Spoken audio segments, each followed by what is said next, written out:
Bonjour les amis, bienvenue en ce deuxième lundi du temps de l'Avent. Nous sommes là pour célébrer Dieu venu habiter parmi nous. Nous sommes là pour éclairer notre vie intérieure comme des vitrines de magasins, pour faire envie aux passants de décembre, à ceux qui auraient oublié la bonne nouvelle, oublié l'évangile de Noël. Accueillons-nous en esprit comme Dieu nous accueille et vivons ensemble ce moment de méditation avec tout le sérieux et aussi toute la joie de décorateurs qui préparent soigneusement le cadeau de leur propre vie. Que la grâce et la paix vous soient données au nom du Père, du Fils et du Saint-Esprit. Lumière du monde, viens nous éclairer. Source de la vie, viens demeurer en nous. Viens Seigneur, nous t'attendons. Recueillons-nous dans la prière. Ô notre Dieu, ne laisse pas nos soucis entraver notre marche à la rencontre du Christ. Éveille en nous l'intelligence du cœur qui nous prépare à accueillir ta parole et qui nous fait entrer dans la propre vie de ton Fils et de sa mère. Amen.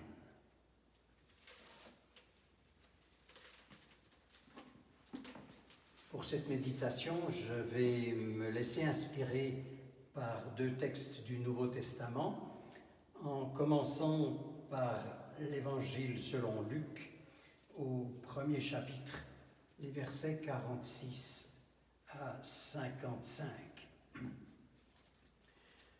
Mon âme exalte le Seigneur et mon esprit se réjouit en Dieu mon Sauveur, parce qu'il a jeté les yeux sur la bassesse de sa servante. Car voici désormais, toutes les générations me diront bienheureuse, parce que le Tout-Puissant a fait pour moi de grandes choses. Son nom est saint, et sa miséricorde s'étend d'âge en âge sur ceux qui le craignent. Il a déployé la force de son bras, il a dispersé ceux qui avaient dans le cœur des pensées orgueilleuses. Il a renversé les puissants de leur trône, et il a élevé les humbles. Il a rassasié de bien les affamés, et il a renvoyé les riches avides. Il a secouru Israël, son serviteur, et il s'est souvenu de sa miséricorde, comme il l'avait dit à nos pères, envers Abraham et sa postérité, pour toujours. Et Marie demeura avec Élisabeth environ 3 mois, puis elle retourna chez elle. Et dans les Actes des Apôtres, là, nous avons un dernier reflet de la vie de Marie. Ça se trouve dans les Actes des Apôtres au premier chapitre, les versets 12 à 14. Alors ils retournèrent à Jérusalem, de la montagne appelée des Oliviers, qui est près de Jérusalem, à la distance d'un chemin de sabbat. Quand ils furent arrivés, ils montèrent dans la chambre haute où ils se tenaient d'ordinaire. C'étaient Pierre, Jean, Jacques, André, Philippe, les autres disciples.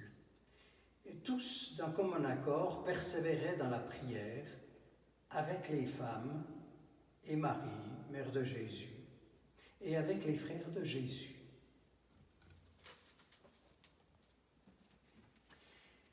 Je l'ai dit, nous sommes en ce temps de l'Avent, un temps où nous nous préparons à la rencontre et à la venue de notre Sauveur.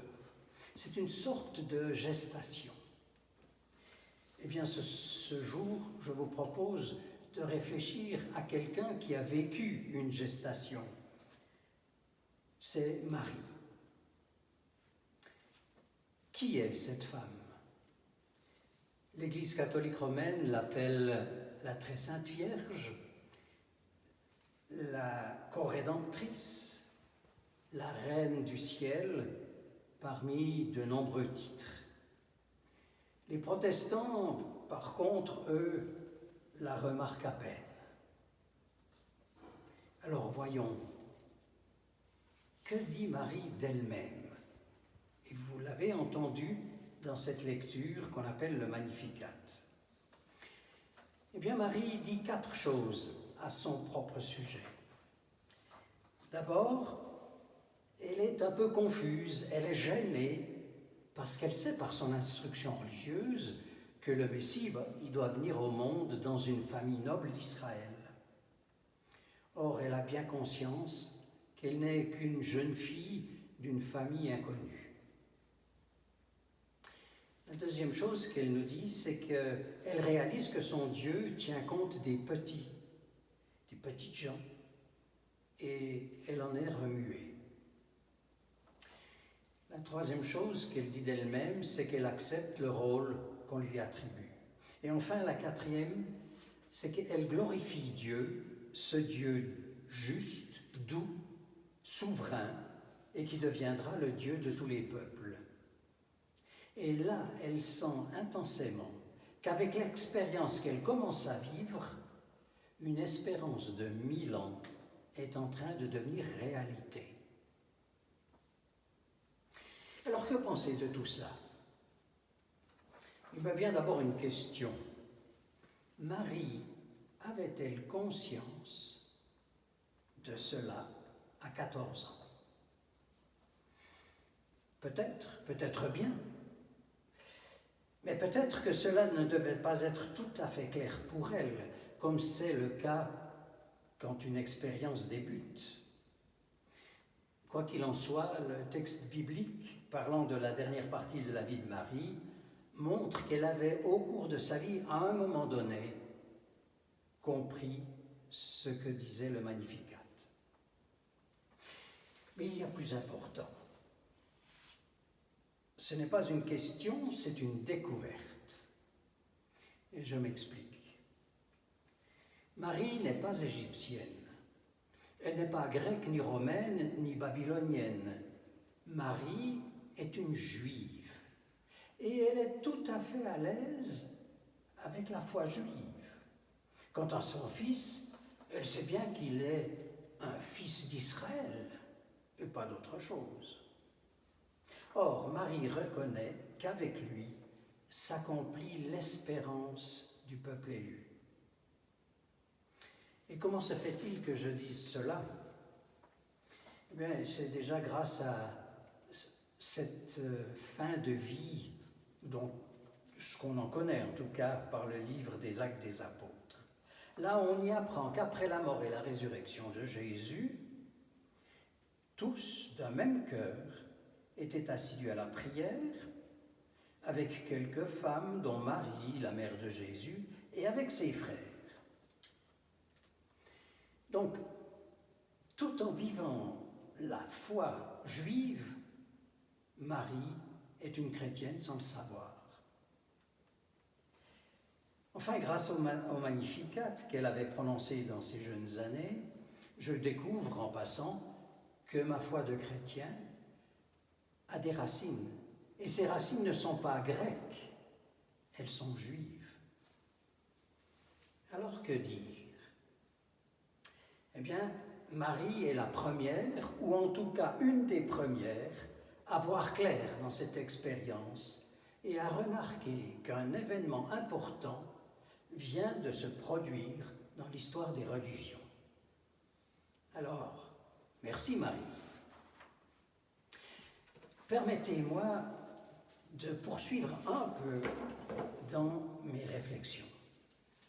D'après la dernière indication des Actes des Apôtres au sujet de Marie, on la voit parmi les croyants, donc avec eux, non pas au-dessus d'eux. Et là apparaît son côté humain. Et je le dis pour plusieurs raisons. Premièrement, cette jeune femme, elle n'a pas de mari attitré et elle se retrouve en état de grossesse.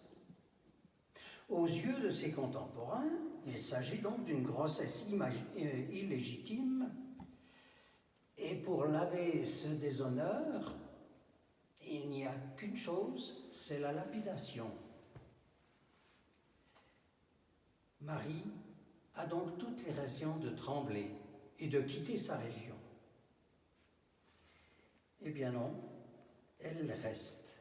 Faut-il croire qu'une petite voix intérieure, qu'un souffle de Dieu la soutenait? Et puis, à part cette expérience vraiment humaine, il y a une deuxième raison pour laquelle je pense qu'elle est humaine.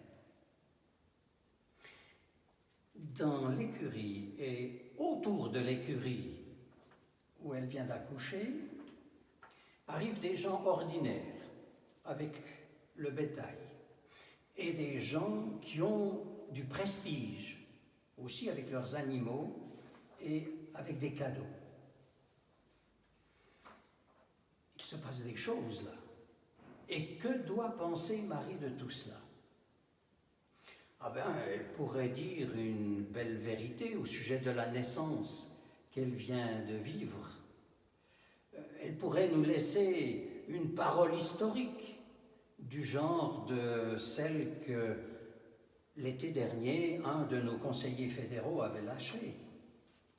Elle pourrait en sortir une de ces vérités. Eh bien non, ça n'est pas son genre.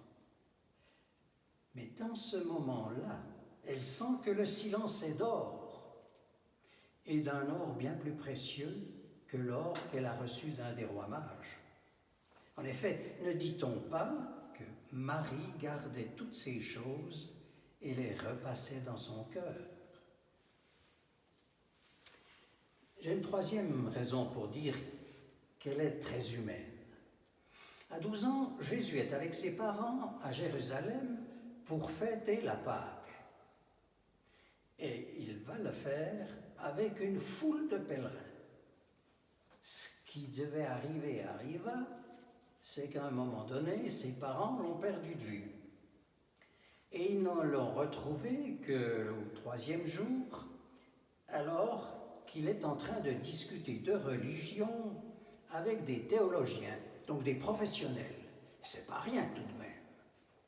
Marie pourrait être fière de ce dont son fils est capable. Eh ben non. Elle a effectivement une réaction. Elle exprime une seule chose, c'est le gros souci que lui a procuré son adolescent de fils. Une quatrième raison qui montre combien elle est humaine. À l'âge adulte, Jésus est invité à une noce à Cana. Marie fait partie des invités. À un moment donné, elle dit quelque chose à des organisateurs de cette fête. Peut-être a-t-elle une idée derrière la tête, on ne sait pas. Et à ce moment-là, elle se fait rabrouer, mais de la plus verte des façons, par son fils. Et pourquoi? Eh bien, parce qu'elle s'est mêlée de ce qui ne la regardait pas. Et je vous le disais bien, c'est maman. Une dernière raison. Depuis le temps de sa grossesse jusqu'au temps d'après la résurrection, elle passe par toutes sortes d'états d'âme. De la peur au courage, du trouble à la méditation, de la colère à l'incompréhension, encore par la sérénité, peut-être, mais pas pour bien longtemps, par la résignation. Ainsi m'apparaît cette femme au cours de toute une vie comme une force tranquille. Conclusion. Je vous le disais, elle est une créature de Dieu, un vrai être humain. Alors, aimons-la vraiment avec ses qualités et ses défauts. Ne l'idéalisons pas. Cela ne lui rendrait pas justice et ne nous servirait pas. Amen.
Recueillons-nous dans la prière.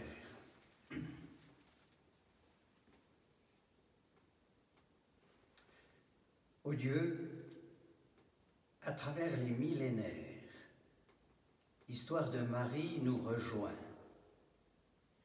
Une histoire d'ombre et de lumière, celle d'une femme qui montre sa force et sa faiblesse. Elle suit parfois la trace de son Dieu au plus près. Elle prend des initiatives, inspirées par l'esprit, parfois, peut-être toujours. D'autres fois, on s'interroge sur son attitude. Mais en tout cas, nous nous reconnaissons en elle, dans son humanité. Nous nous reconnaissons certains jours heureux d'avoir su discerner et suivre ta volonté, et d'autres jours être déçus de nous-mêmes. Ô notre Dieu, nous nous en remettons à toi. Nous aimerions pouvoir découvrir librement ce que tu veux pour nous, sans être limités et assujettis aux façons de faire du monde, à notre orgueil ou à notre désir de pouvoir. Aide-nous à prendre le temps de rechercher cette volonté dans la prière, la méditation et le silence qui est dehors. Dans notre monde chahuté, fais de nous des artisans de lueurs d'espérance. Pour notre Église enfin et ses responsables, pour tous les membres qui ont besoin de guérison, de consolation ou d'encouragement, nous te prions. Amen. Et avant de nous quitter, recevons la bénédiction de Dieu.